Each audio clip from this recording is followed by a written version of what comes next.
Ask a lot of leaders how they're doing, and they'll respond usually with a one-word answer: busy. We are so busy. Man, I'm just busy. Listen to me. Busy is not better. You don't want to be busy this year. As we begin the year, I'm filming this in January. As we begin this year, you don't want a busy year. You want a productive year. Isn't that right? We want to be fruitful. We want all of our goals. We want all of our habits. We want to see outcomes and increase. The reality is, busy leaders are bad leaders. I'm going to tell you why in today's podcast, the 8 habits for a productive year, not a busy year.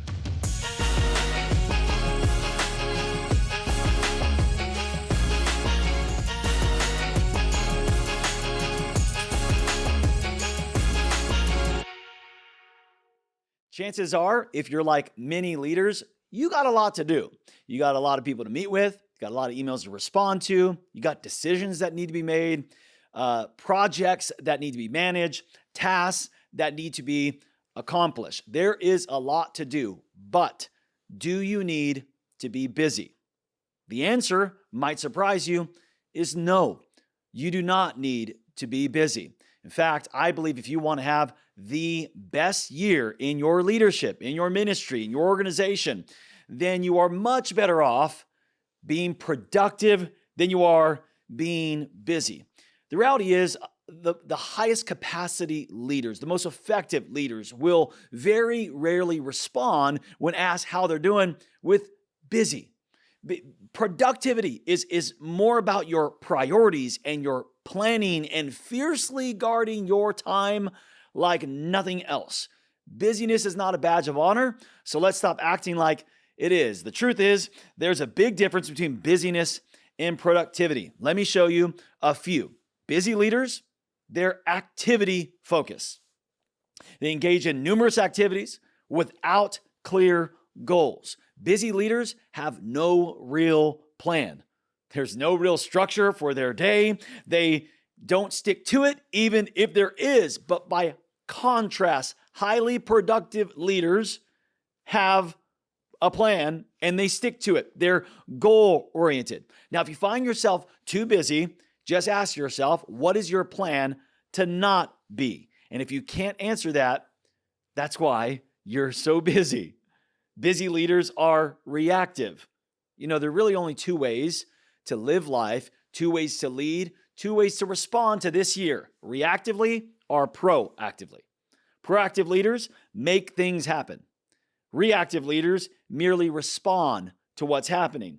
The vast majority of people live their life and their leadership reactively. Reactive leaders often wait to see what happens and then they respond accordingly. Or they get diverted from crisis to crisis and issue to issue.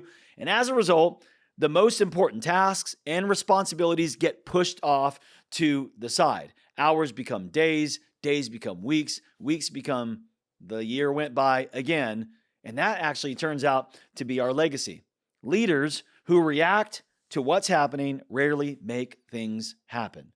Busy leaders are not only reactive, they're stressful, they're fragmented, they're quantity-oriented, as opposed to productive leaders, goal-oriented and proactive and purposeful, structured and quality-focused. There's a big difference between being busy and being productive.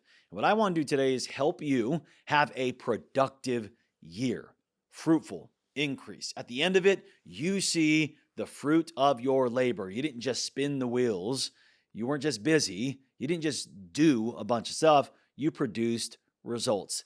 8 habits to have a productive year, not a busy year. Let's get into it, you guys. Number 1, identify what's important and necessary.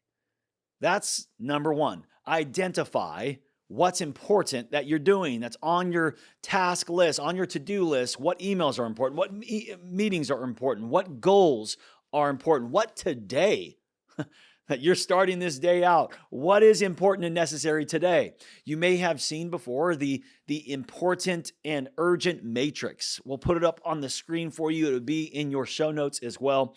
This is a very great tool for you to identify what's important and necessary for your day, for your week. If you want to be productive, you have to understand this matrix. It has 4 quadrants of rating from important to urgent. Not important to important, urgent, and not urgent. You'll see different quadrants. In the bottom right, quadrant 4 is the area you just need to declutter the things that are not important and not urgent.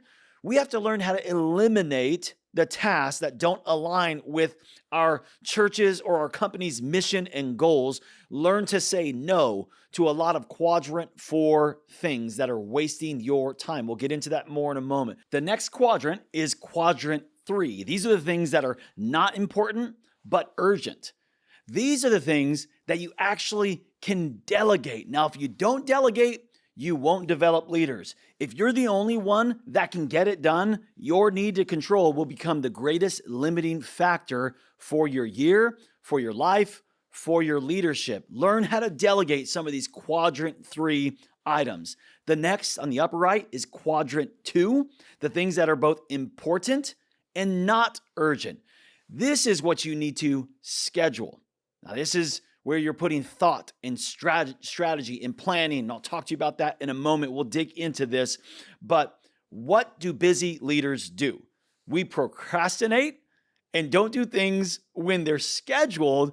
And we push it all into quadrant 1, where now it's not only important, but it's urgent. You know, procrastination is the number 1 enemy of progress. Here's the first thing we need to do, you guys. In order to have a productive year, we got to make this a habit. We have to identify what is important and necessary. Number 2, discover your energy zones. Discover your energy zones. What do I mean by this? To increase your productivity and decrease your busyness, you want to make the most of your energy by performing your best works when you're at your best and when you're most productive. How many times has 2 o'clock hit and you're trying to concentrate on your coworker's presentation, but your eyes keep closing and you need to tape them open in order to stay awake? You are not alone. This is a normal wall that everybody hits. Energy levels fluctuate throughout the day. This is very normal. Even doctors are guilty of this. For example, according to research, the rate of adverse events among anesthesiologists climbs as the day progresses. The most important thing is to understand your energy cycle and how to use it to your advantage. So not everybody's cycle is the same. It's all different, but most people have about 3 to 5 hours of peak performance of where they are the most productive. This is what Carey Nieuwhof refers to as the green zone in his book, At Your Best. It's defined by being productive, focused, and upbeat.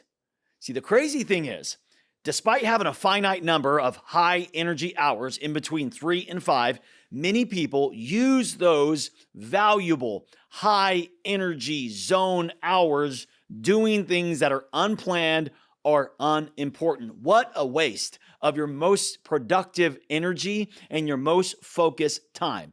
It would help you be so much more productive to take some time over the following several days or weeks and to analyze your energy levels as the day goes on. When are you at your best? For me, it's in the morning between 6 and 10 a.m. I'm at my best. I know that's when I'm going to be the most productive, the most effective. I do my most strategic work. My work that needs the most thinking and best decision making is in that time. Not everyone's the same. Everybody is different. You got to know when you're at your best and work in your energy zone, or at least your most important, best work, productive work. Maximize your energy zone. Number 3 is optimize your organization. We're going to get productive this year. It's going to be a productive year. We're going to optimize our organization. How do we do that? Well, you got to slow down and sharpen your saw every now and then. You got to get organized, get the right systems and tools that are in place. Maybe that means for some of you, you need a to-do list system. You need more than just putting some notes on a Post-it. You need Wunderlist or Todoist or some sort of system to track your to-dos. Within our church, a church I pastor, Discovery Church, we use Basecamp. Basecamp is our project management tool and our task management system. It allows us to share projects and share tasks and collaborate and tag accordingly.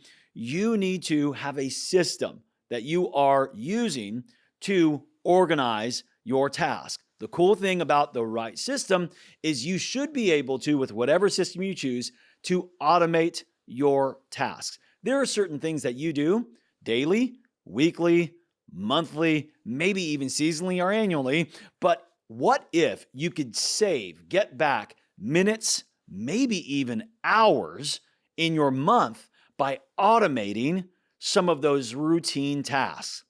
Maybe it would help you to remember to do them and not push them into quadrant 1. But there are things that you do and you do consistently that can be automated if you're using the right tool. And if you want to have a productive year, we have to create this habit. We have to optimize this year our organization. We're going to have to learn some new tools, learn some new habits, adopt another software, another system to help us optimize our organization. Number 4, we have to create a system to minimize distractions. Okay, if you're in an office and you're preparing for a meeting and you hear an email notification or a text notification or, God forbid, a social media notification go off, what do? You pick up your phone and you click that red icon and you read it. And it might just be seconds or minutes, but the fact that you distracted yourself from your momentum, it took away all the progress. The research shows that it's going to take you anywhere from 3 to 7 minutes to get back to optimum focus and momentum. So it really isn't just checking to see who that's from. It's not really just a quick email. Those 3 to 7 minutes add up. That momentum, that progress, that productivity. Distraction is common for busy people. They allow themselves to get distracted. You have to keep distraction to a minimum. I know in our tech-driven culture, I rely on it, you rely on it, but in that productive time, you got to learn how to put it away, turn off your notifications. Those who are productive create a system in place to reduce their distractions. In your green zone, when you're handling your most important tasks, the things that are necessary and important in quadrant 2, that's the time where you want to turn off notifications and be as productive as possible. Don't waste your high energy, high focus time checking emails, checking social media notification. We have to create a new habit of a system to minimize distraction. Here's the 5th habit. Number 5, say yes strategically.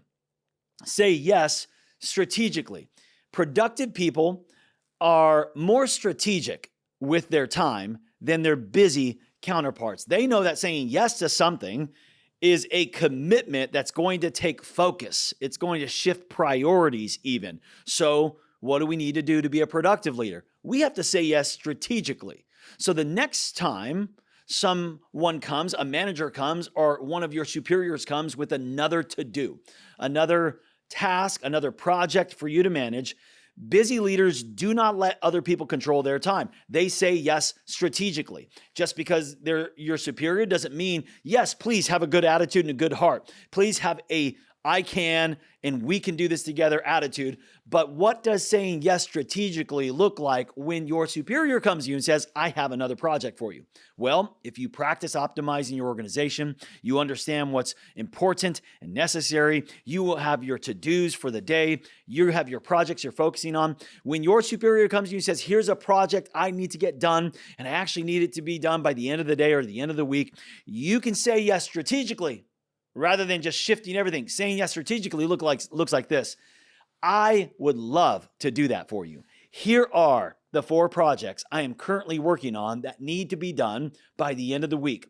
Which one of these projects can I move off this week to add this new project you need me to add this week? Here's what that's going to do. A few things. It's going to put in the proper context for your superior what you are doing and the priorities of which you are doing it. Your superiors, they mean well. Your managers, your pastors, whoever, they mean really well. They just don't know all the priorities and all the projects all the time that you're doing. And they need your help to communicate, to say yes strategically. Now, they might respond and say, you know what? Actually, those are important. This can wait until next week. Let's put this on the agenda for a to-do date of next Thursday.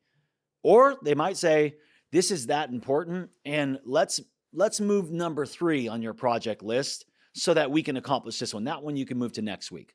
Now, here's what I would encourage you to say to your manager. I'd say, absolutely, we can do that. Can you do me a favor, though? Can you go into Basecamp and move that date for me and just make a comment on that thread, tagging Pastor Robert, who I was doing that for, and letting him know that some things change and I'll be focusing on this project next week. That would help me stay focused today and give them the proper context of this project being moved.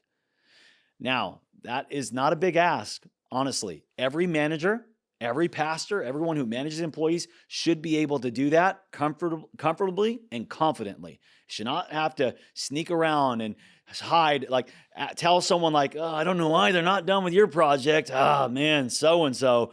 Oh, I've been on them. I'm sorry. I'll talk to them about that. No one should lack the character or integrity to paint a picture that's not a reality when, in fact, you as a manager shifted the priority. So you should actually, if you're a manager or you're a pastor that has employees and you lead a team, you should change that Basecamp for them and tag the person and tell them why. So what are we going to do to have a more productive year? You're just not going to let other people control your time and come and dump things on you. No, you're going to have a great attitude. You're going to have a yes, we can attitude, but you're going to say yes strategically. Number 6, be willing to make sacrifices. That's what we have to do. That's what leaders have to do. We have to make sacrifices. There's this bad belief out there, though, that leaders, especially leaders in ministry, have to sacrifice things like spending time with their family, their children, or even on hobbies. And this is just not true. It's true of being busy, but it's not true if you want to be productive. Because productive leaders are willing to make sacrifices, but they're willing to make sacrifices in other areas so they can spend more time with their family, so they can enjoy a vacation. So they'll make a sacrifice so they can enjoy a hobby. So be willing to make the sacrifices, but make the sacrifices in the right place. Like possibly your internet surfing, your social media engagement, your scrolling of hours a day, your gaming that you do, or your binge watching on Disney Plus or Netflix or Hulu. Those are the areas, the low-hanging fruit in that quadrant 4 area that you can easily sacrifice so that you can be more productive this year than ever and not sacrifice your family. The reality is, your family is not getting sacrificed on the altar of ministry. It's getting sacrificed on the altar of your lack of productivity. You're not organized and you're making sacrifices in the wrong area. Great leaders, productive leaders, are willing to make sacrifices, but they make it in the right area. Number 7, surround yourself with productive people. I want you to analyze the people you're spending time with, the people that you are in your inner circle, the people that are influencing you. You will become the average of your 5 closest friends, the people that you are spending the most time with. If you want to be a productive leader, if you want this to be a highly productive year, then this is one of the habits, kind of a secret habit out there, a hack, if you will, for your productivity. Get around highly productive people, people that are actually getting things done, people that are making the right sacrifices we talked about, people that are producing results. You being around them will just lift the lid of your productivity. If you want to be a productive leader, get around productive people. Number 8. And finally, be honest about your progress. At the end of the day, ask yourself, did you have an incredibly busy day or did you have a productive day? And then be honest with yourself. Did the work you did today bring you closer to your goals? Have some time of honest introspection about what you said you were going to do and if you actually did it. You are all, I hope, setting goals this year for your life, your ministry. Maybe you have an individual development plan, IDP, or you have ministry goals, annual goals you're setting. Did what you accomplished today move you toward accomplishing the goal that you said you were going to do? Did it move you down the field, or did you just get caught in a whirlwind? Be honest about your progress. When you question yourself, you give yourself an opportunity to think about what went well in your day or in your week, and it gives you the opportunity to make the adjustments and move forward. Here at Discovery, we're building in a rhythm of doing this weekly, a weekly separated time in the calendar where our leaders are thinking strategically and thoughtfully at the actions they did that were effective or not effective, and if they reached the goals or did not reach the goals. This is a practice, if you want to be highly productive, that you can do. 8 habits for a highly productive year, not just a busy year. Remember, busy leaders are bad leaders. It's not a badge of honor. We want to be productive at the end of the year, have the most fruitful year of our life. How are we going to do it? 8 habits. I hope this blessed you. Do me a favor, like it, comment on it, share it with your friends, and we'll see you next time for our Leadership Lifter.